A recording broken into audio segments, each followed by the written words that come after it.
Halo semuanya, perkenalkan nama saya Novelia Friska. Saya di sini membawakan mata kuliah Antropologi Kesehatan dan akan memaparkan PPT yang berjudul Perilaku Sakit menurut Foster Anderson ataupun bersumber dari bacaan Foster Anderson.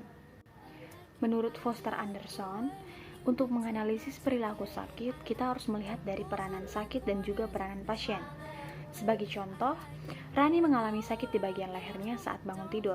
Nah, jika Rani mendefinisikan sakit tersebut dengan serius dan tidak menjalankan peran sosialnya, maka peranan sakit sudah terlaksanakan. Jika ia menghubungi dokter dan bertindak sesuai resep dokter, maka peranan pasien sudah terlaksanakan. Perilaku sakit, peranan sakit, dan peranan pasien dipengaruhi oleh beberapa faktor. Yang pertama ada kelas sosial, perbedaan suku bangsa, dan budaya. Nah, menurutnya, perbedaan budaya dalam perilaku sakit lebih menonjol daripada perbedaan ekonomi. Contohnya, orang Amerika dan Indonesia saat sedang sakit. Menurut penelitiannya, orang Amerika saat sedang sakit lebih cenderung tertutup dan tidak mudah mengeluh. Sedangkan orang Indonesia, seperti kita lihat, cenderung lebih terbuka dan juga bahkan membuat status di media sosial untuk mendapatkan perhatian seseorang ataupun orang-orang tertentu.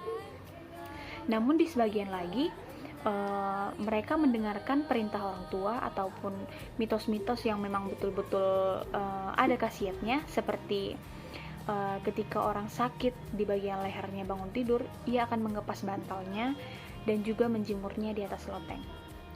Peranan sosial penyakit. Di premis 1 dikatakan bahwa semua orang ingin menjadi sehat. Namun coba kita lihat di kehidupan nyata kita, contohnya banyak orang yang mengkonsumsi rokok secara berlebihan ataupun untuk kepuasannya sendiri. Nah, ini merupakan salah satu pengabaian dari prioritas kesehatan mereka. Sedangkan semua orang ingin menjadi sehat, namun lebih memprioritaskan kepuasan diri dan juga hal-hal yang tidak penting.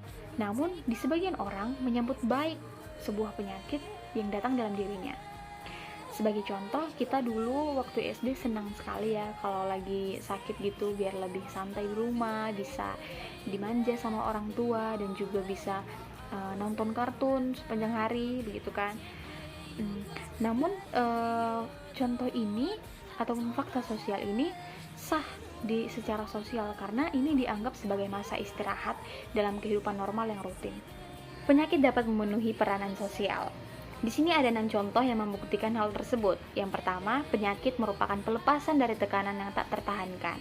Kita ambil contoh mahasiswa yang memiliki begitu banyak tugas, belum lagi masalah dari luar seperti masalah keluarga, masalah pertemanan, masalah percintaan. Nah, ketika ia sedang sakit, maka ia merasa sedikit lega, walaupun hanya sebentar, walaupun hanya sehari, 2 hari, namun ia merasa lega dan merasa bebas dengan beban ataupun tanggung jawab yang harus ia jalankan.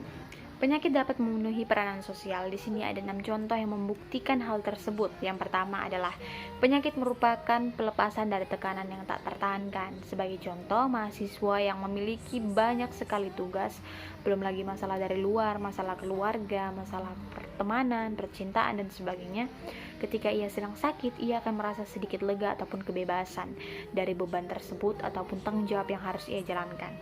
Yang kedua, penyakit membantu untuk menanggung kegagalan pribadi. Ini sering terjadi dan saya juga merasakannya ketika saya mengikuti ujian ataupun tes penting pada hari saya sakit. Saya pastinya akan menyalahkan penyakit tersebut karena penyakit tersebut saya mengalami kegagalan, padahal saya sudah mempersiapkannya secara matang. Ini terjadi nyata ya. Mungkin ke teman-teman juga merasakan seperti itu.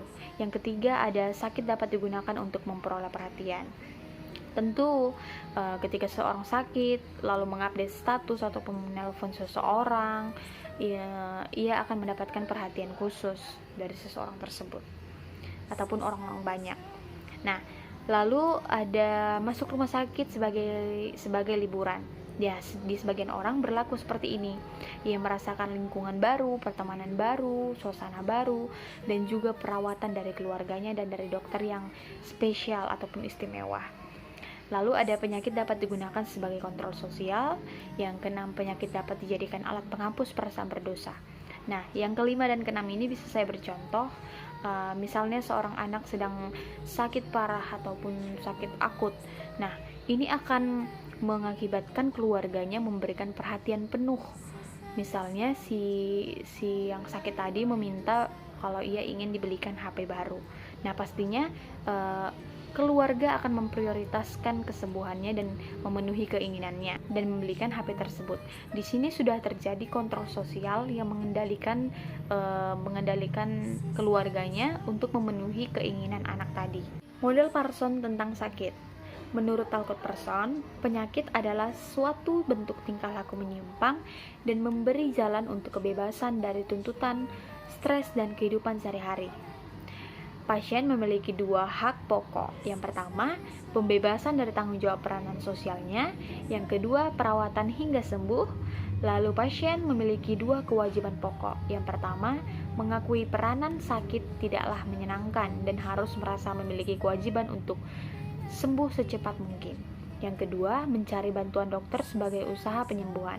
Nah, model Parson ini hanya dapat digunakan untuk pasien yang memiliki penyakit temporer ataupun penyakit yang sementara dan cepat sembuh.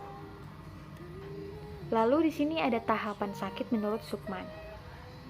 Ada 5 tahapan. Yang pertama, tahap pengalaman gejala-gejala, lalu ada asumsi dari keadaan peranan sakit, lalu ada tahap kontak perawatan medis, dan juga tahap peranan ketergantungan pasien, dan yang terakhir kesembuhan atas keadaan rehabilitas.